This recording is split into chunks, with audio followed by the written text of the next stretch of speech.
Welcome back to the channel, guys. I know it's been a while, but cosmetically this car is 4 or 5 mods away from being visually complete. So for today's Civic duty, we will be installing our first performance mod, that being a PRL cold air intake.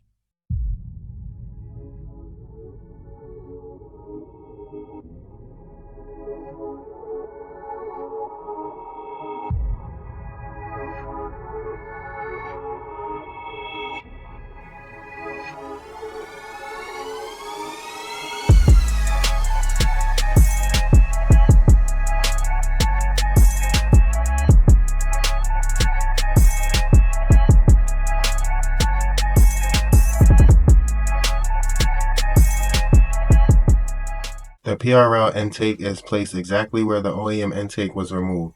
In order for the additional high volume intake duct to fit, you have to remove the resonator. Easier done with the bumper and the driver's side tire removed.